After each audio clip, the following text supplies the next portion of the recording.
WCBI News at 6 starts now. Good evening, everyone. New images are released from yesterday's credit union robbery in Tupelo. The pictures showed the second suspect, believed to be the getaway driver, and the white Chevrolet truck that police say the two used to leave the scene. Now, investigators say this robbery happened Monday at Brightview Federal Credit Union at about 10:45. There were no injuries reported. Both suspects are white men, one with a thin build. If you have any information, call Crime Stoppers of Northeast Mississippi. The number is there on your screen. A drug bust in Monroe County lands 5 people in jail. Yesterday, deputies arrested Donnie Johnson for sale of controlled substance, more than 2 grams, in possession charges. Charles Lockhart, Rebecca Martin, Cecil Reich, and Alexis Shamblin all face drug charges. And Shamblin is out on bond. The others remain in the Monroe County Detention Center. A Lowndes County man is accused of choking his ex-girlfriend while she was holding a 9-month-old baby. Kobe Pittman is charged with aggravated domestic violence, kidnapping, and simple assault. Lowndes County detectives say the woman was also held against her will and not allowed to leave a home on Highway 69. Eventually, the woman was able to escape with the baby and get to a hospital. The alleged incident happened on April 29th. Pittman turned himself in to deputies yesterday. He remains in jail. Starkville police are asking for your help finding a woman who hasn't been seen there in days. 55-year-old Marcella King was last seen leaving Pecan Acres early Saturday morning. She was walking. King is 5 feet tall and weighs approximately 180 pounds. She was wearing a red tank top and blue jeans. Police say her family is concerned about her. If you have any information on where Marcella King is, call Starkville Police. A Starkville man is accused of refusing to turn over evidence. 32-year-old William Wright was arrested Thursday on a felony hindering prosecution warrant. Investigators say they were following up to retrieve a stolen gun. Wright is accused of refusing to turn it over. His bond was set at $1,000. An Aberdeen man is accused of a sex crime in Starkville over the weekend. 22-year-old Demarion Forshee of Aberdeen is charged with statutory rape. Starkville officers were running a security check on J.L. King Park early Saturday morning when they allegedly found Forshee and another person in a car. His bond is set at $10,000. A longtime Lowndes County constable is improving after a serious crash Monday. District 1 Lowndes County Constable Willie Hoot West is in good condition at a Tupelo hospital. West was seriously injured when his car left the road in a sharp curve on Harrison Road and hit a tree. This was Monday morning. He was taken to Baptist Golden Triangle but later transferred to Tupelo. The accident is still under investigation. They work behind secure walls, playing a vital role in law enforcement and the criminal justice system, while keeping a low profile. This week is set aside to honor correctional officers nationwide. Our Allie Martin has more from Calhoun County. Christina Connor has always understood the potential dangers and challenges of her job as a jailer. I mean, you will be pushed to limits, and then you also have the chances of being attacked. You know, you never know what's going to happen when you walk into work. You know, our jobs are not like anyone else's jobs. Connor is celebrating 4 years on the job as a correctional officer at the Calhoun County Jail. She is the only female jailer on staff and believes there are a lot of misconceptions about a jailer's duties. A lot of people think that we don't do anything, and the facts are we do a lot. And, you know, we're responsible for a lot. There's a lot that rides on our shoulders. And, you know, you all have to kind of just be a team, get on the same page with one another. They're behind the scenes. They're what the public hardly ever sees. Sheriff Pollen calls the jailers the unsung heroes of the criminal justice system. He points out they have many different roles to play and they're under intense scrutiny, but he says they keep the public and the inmates safe. Half of my day is dealing with a problem or something related to the jail, at least 50% of the day is somehow connected, whether it's getting the inmates to court, getting in, make sure they get to the doctor, make sure they can meet with their attorneys, or whatever it is. It's a huge responsibility. Despite the liability issues and potential dangers, jailers at Calhoun County say they are proud to play a vital role in the criminal justice system. And to show his appreciation, Sheriff Paulin treated his jailers to lunch as part of Correctional Officers Appreciation Week. Allie Martin, WCBI News. President Ronald Reagan signed a proclamation marking National Correctional Officers Week in 1984. Time for a first look at our forecast. We'll turn things over to Chief Meteorologist Keith Gibson. Great weather out there today. A time lapse from earlier this afternoon with our Louisville, Mississippi camera. You can see some of those friendly clouds moving overhead. Warm temperatures as expected, low and mid 80s in most spots here. Still 83 in Tupelo and Columbus, 85 in Jackson and in Mobile, Alabama. For this evening, upper 70s after 7 o'clock. A good chunk of the evening in the 60s once the sun goes down. Low 60s tonight. That's our forecast low for our Tuesday night, Wednesday morning. Just some fair weather clouds tonight into our morning hours tomorrow. But as we get into late in the day, we'll be in the mid to upper 80s again. We'll be watching out for some showers and storms that could slip on in here late tomorrow afternoon. A better chance for some storms on Thursday. More on that in just a few minutes. Nurses are always in high demand, especially in rural areas. With so many spots to fill, it can be a challenge to find qualified help. Our Riley Livingston meets an area nurse who has found a unique way to help meet that need all across the U.S. Riley joins us in the studio with that story. Even though nursing can be a rewarding profession, the job often comes with long hours and strict schedules. But one local nurse has a different approach. She travels the country to provide care where it's needed most. While many get into nursing for its stability, Chandri Hunt Rush doesn't always know where her next assignment will take her. She travels across the country helping out hospitals and long-term care facilities with their nursing needs. So we go in and we meet their staffing needs because there are a shortage of nurses all around the world. So they're hoping for us to come in and stay there for a contracted time to fulfill the needs they have for us. On average, she'll spend 1 to 3 months on a job, but not all of her assignments are average. The facility likes you. If you like the facility, if it's a good fit, it's working out, then you'll always have the opportunity to extend. I've extended my very first contract, which was in Davenport, Iowa, which was initially 6 weeks, ended up being a 10-month contract for myself. Hunt Rush does all of this while balancing a busy life with her husband and 4 children. But she doesn't do it alone. My mother, she lives next door, so she comes here and she helps out with the children, whether it's homework, whether it's sports, cooking, cleaning, and she's compensated for her time. When I say that, I just feel like that's coming from my heart, and she's doing it for me, the kindness of her heart, so I should, compensate her for her time. But everyone plays a major role for me in the family. Since she's not tied down to the standard hospital schedule, Hunt Rush sometimes finds she has more time to spend with her kids. That flexibility of being a travel nurse, where I can make my own schedule, I can be home on holidays, I can pick and choose slightly like where I want to go, if I want to stay away from the cold states, from the hot states, or what's going on. Right now, I have 2 girls that play softball, so I've just been in and out with practices with them and supporting them with game. We caught up with Hunt Rush just before she left for her next job, 6 weeks at a facility in New Mexico. A new agreement means new benefits for Mississippi Guardsmen. And it could be adding some camouflage to the long blue line. You're watching WCBI News at 6 with Andrea Self and Joey Barnes.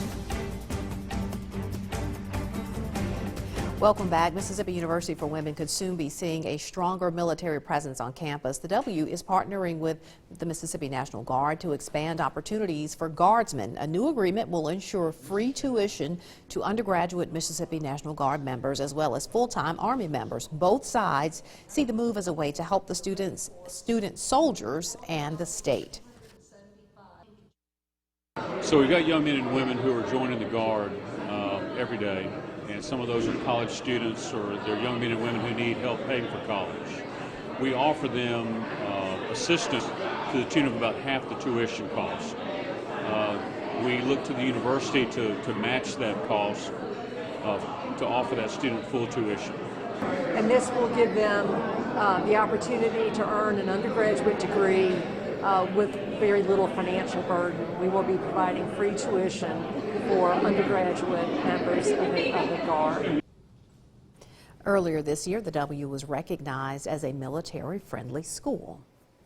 Hundreds of East Mississippi Community College students mark a major milestone, graduation day. The Golden Triangle campus held 2 commencement ceremonies today. Students earned associate degrees and technical certifications in several fields. For the first time, students from the Golden Triangle Early College High School were included in the graduation ceremonies. Students at the Scuba campus received their degrees this past Saturday.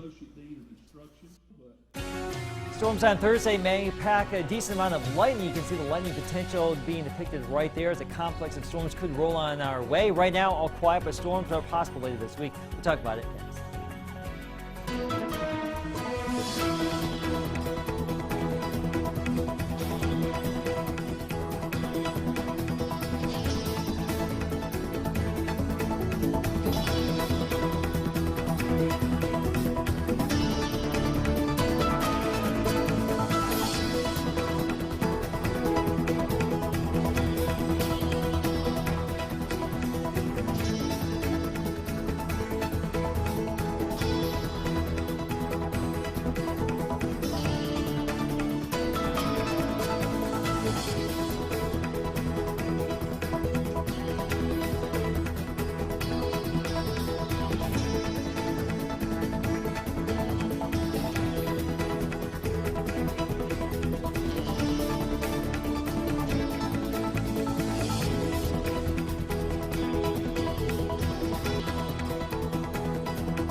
Your WCBI First Alert AccuWeather forecast with Chief Meteorologist Keith Gibson. Here's our Outfitter Insurance time lapse from Durham's Pharmacy in Vernon today. Some friendly cumulus clouds. Look at those things puffing on up, and then they'll go away. A great day. Some high-level cirrus coming on in as well. You soaked up the sun. We are still soaking up some sun. Low and mid-80s, 83 in Tupelo and in Calhoun City, 84 Winona, 85 in Louisville, 83 in the Columbus area. Down into the low 60s in most spots tonight. If you're lucky, upper 50s, but mainly clear, nice and quiet, light wind. Perfect weather for this evening, so get out there and make the most of it. For your Wednesday, low 60s at 7 o'clock by noon, 82. Video upper 80s again in the afternoon, building clouds by the late afternoon into the evening, especially in the western areas. Out here closer to 55. Basically west of the Trace, a chance for a shower or storm, but most of us will not see any rain tomorrow. Look at these showers and storms down here in Louisiana and Texas. Big time rain producers near Houston. Again, lots of lightning. But the most active weather right now is lined up here in West Texas from southwest of Midland all the way through Lubbock and Amarillo, back up here into Kansas. Look at those big time storms, numerous warnings, baseball size hail, tornadoes today. There's this dry line out there that acts like a cold front. Moist air out ahead of it, dry air behind it. The clash of the air masses right there, and that is typical for this time of year. Now the moisture will be pulled eastward with time, so our dew points, our moisture levels will go up, and that will fuel more rain and storms around here. A front's coming on in that will stall out here later this week into the weekend. Little disturbances will ride along it. So from late Wednesday through Sunday, several batches of storms, several inches of rain, maybe 2 to 5 inches. That's what some of the forecast models are suggesting in our general area, and some severe weather. Damaging wind, lightning, heavy rain, and hail, the main culprits there if we do see some severe weather. And the next best chance for any widespread severe weather would be Thursday, probably sometime Thursday from late morning through the afternoon. Let me show you that with Futurecast for your Wednesday morning. Not too bad. Wednesday afternoon, still okay, but as I mentioned, the best chance for any showers or storms tomorrow, probably along 55. If a complex can hold together, this is still iffy, but it's possible late tomorrow. As we get into your Thursday, another one of these waves of storms will likely cross our region somewhere. Now, this is suggesting early to mid-afternoon, but we'll be fine-tuning this as we get into tomorrow and tomorrow night. But suffice to say, that complex of storms could move on through, and several more could come on in as we get into our Friday, our Saturday, Sunday. You know the drill here. It's been pretty active here for the entire year with some wet and stormy weekends, and it looks like that will be the case through Sunday. Drier air, pretty nice weather for early next week. The Dogs meet the Rebels for its weekend series with a lot on the line. More on the rivalry rematch coming up next in sports. WCBI Sports with Tom Ebel is brought to you by your local Ford dealers. Go further. The Diamond Dogs and Rebels meet again on the Diamond this weekend. A lot on the line for both teams, both tied for second in the SEC West. For Mississippi State, it's also about keeping the bragging rights, including the Bulldogs' 8-1 Governor's Cup win back on April 23rd. MSU has won 9 of its last 10 against Ole Miss. Jake Mangum and Dustin Skelton say it's a different feeling when the rivals are up next in the SEC slate. This weekend, you know, it's not like any other SEC weekend. It's definitely personal for both teams. But yeah, you know, Mississippi State has had a lot of success the past 3 years. There's been a lot of reasons for that. You know, 2 years ago we went on there and we swept in Ed Swayze, and that was, you know, Rooker had a great weekend. He had a Triple Crown year. You know, Spencer Price was locked down that year as a closer spot. You know, there was a lot of different things that went into all those wins against them the past 3 years. I grew up an Ole Miss fan, and Riley Self. I played with him growing up, so he I guess kind of made me go towards Mississippi State. Once I got offered from here, and I was like, man, it's just nothing like playing in front of 10, 15,000 people. So it's a really big rivalry, but I'm ready to get it going. The Bulldogs have a midweek matchup at home with Memphis tomorrow. We'll hear more from Ole Miss on the matchup tomorrow as well.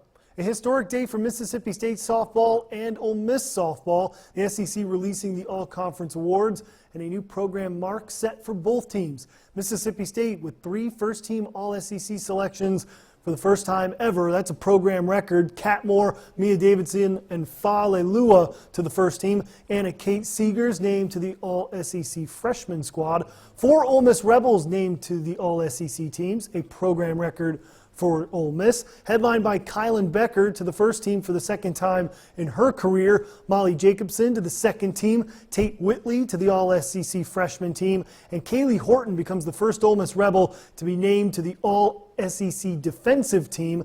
The SEC tournament begins Wednesday in College Station. 4A boys golf state champions being crowned today at Elm Lake Golf Course in Columbus. Corinth takes home the team title, topping Caledonia in convincing fashion. Caledonia's Hunter Logan taking home the individual state title, defeating Purvis's Hunter Robinson by 7 strokes.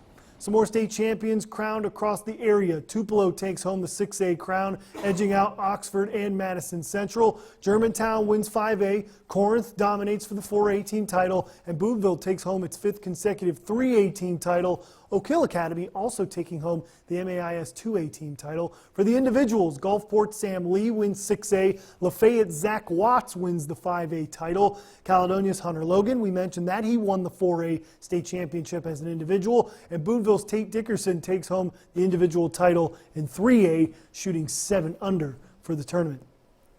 South Pontotoc softball's Lane Tedder signs to continue her softball career with Mississippi Delta Community College. Tedder is a +300 hitter for the North Half champion Lady Cougars with 4 doubles on the season as well. Tedder and South Pontotoc will take on Choctaw Central for the 3A title in Hattiesburg. Coming up tonight at 10 on WCBI Sports, Smithville and Pine Grove battling for the final state championship spot for high school softball. We'll have those highlights coming up at 10 right here on WCBI. We'll have a last year forecast.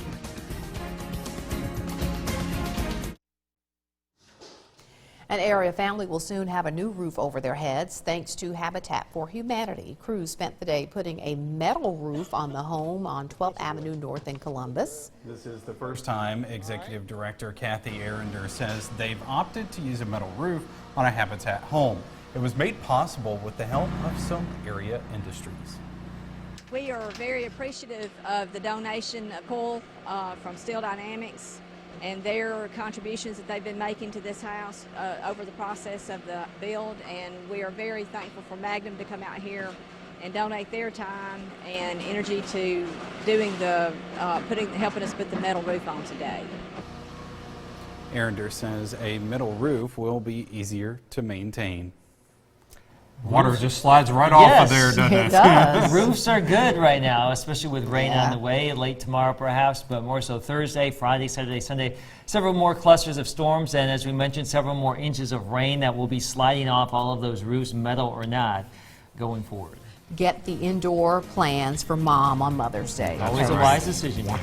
Indeed. All right, thanks for joining us, everybody. Have a great night.